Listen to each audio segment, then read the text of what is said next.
say your first and last name. Jeremiah Gemmel. Appreciate you, Gary. Thank you. Jeremiah, what is the Carolina-Duke rivalry victory bell? What does it mean to you? I mean, it means a lot. I mean, the first 2 years I was here, we weren't able to get the job done, and the year we're having right now, I mean, we just need to get the belt back home where it needs to be. Growing up in Georgia, do you have any idea? Did you have any idea about Duke and UNC and the rivalry there? Growing up watching basketball, Yeah. I knew a lot about UNC-Duke rivalry, but I didn't know it was so big in football too until I got up here on my official and actually came to the Duke North Carolina game as a junior. And the atmosphere was something more than what I've been to the previous game. So, yeah. How would you characterize your feelings toward Duke? What would you call them? Duke, D-O-O-K. I guess, what was your first introduction into learning what the rivalry felt like? Well, my first introduction was here, my junior year, and just seeing the bell being placed to the winning team after, I mean, seeing the guys so happy and seeing the fans so happy. I mean, that's when I sat there and looked around and saw how much it meant to everybody. You talking about when it was in Durham? Mm-hmm. Yeah, when they're in Durham. What do you remember from last year's Duke game? Actually, I was hurt. I was coming off surgery, so actually I didn't go to the game. But I remember I got back home in time to see like a couple of the last plays. It came down to like I think the very last throw we put Cade in there for the last play, and we didn't get it. So I don't remember much from it because I was out in surgery. Being so close in proximity with Duke. I'm sure you guys run into each other here and there, whatever, whether it be at the mall, campus parties, whatever type of stuff, where you guys run into each other. They won the last three. Do you hear about that a lot? You know, whenever you went into that side of it.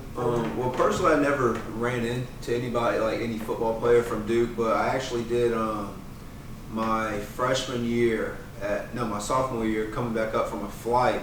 There were some Duke players that lived in Atlanta, and I was at the airport. And I was wearing all my football gear and stuff, and I saw them wearing all their Duke football gear, and they'd just look at me and smile and laugh.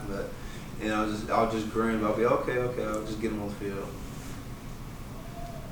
Brian said that for the senior class that's over 3 against Duke, he's like he wants to do whatever he can to help them get that win against their biggest rival. Right. The same way it goes some of the older guys. Absolutely. I mean, we talked about it on Sunday. I just feel like everybody needs to put a little bit more extra time in the film room, the weight room. Maybe if you don't have later class in the day, stay after practice, catch routes, just visualize yourself making plays, and get to that point we need to be at. Jeremiah, is there anything specifically that Duke does offensively that maybe is a little bit more challenging than what y'all have been faced with previously this year? I want to say challenging. They actually adopted like a little form of the option, so I mean it's something to be aware of, but nothing that really worries us too much that we haven't seen. How has Bateman and Thick Pin kind of used linebackers differently now with bringing in Dominic Ross as the third guy? What's kind of changed with him? Really not much has changed for me and Chaz as an inside backer, but for D. Ross, I mean, a lot has changed. I mean, he's played on the defensive line coming off the edge. He's played inside the box. He's walked outside the box and played man on their number 2 slot receiver, taking him off the pipe. I mean, not too much stress has been on me and Chaz, but I mean, for D. Ross, I mean, I just respect, a lot out. I mean, he's not even in the position he signed up to play, and he's out there making plays and doing what he has to do for the team. So is he playing technically nickel sometimes, like a nickel back? I mean, you can say he's an outside linebacker, but yeah, he's technically playing nickel back. I mean, if you're outside playing man-to-man with a number 2 receiver, slot receiver, and you got to take him all the way up the pipe with no help, I mean, I would say he's probably playing nickel position. Going back to what you were talking about, talking to guys about getting in extra work, what have been the emotions on Saturday night? I mean, a lot of people are upset. I mean, we needed that win to get to where we're going in the Coastal. And I mean, just all the work you put in on the off season, all the film you watch on the off season, all that work you put in. I mean, it just hurts. It don't matter what type of loss it is. I mean, it's gonna sting because you put too much work into what you do to not end up winning. You mentioned it, Coastal. This is sort of kind of like a quote unquote elimination game because you don't want to fall too behind down Virginia. So, what's the importance of this game? Well, just like you said, I mean, it's the next game. We got let last week go, pay attention to this game, and like I said before, I think if everybody on the team just puts in maybe 15, 20 more minutes a day, every single day throughout this week, I mean, I don't think we'll be disappointed on Saturday. How has the defense responded this week in practice?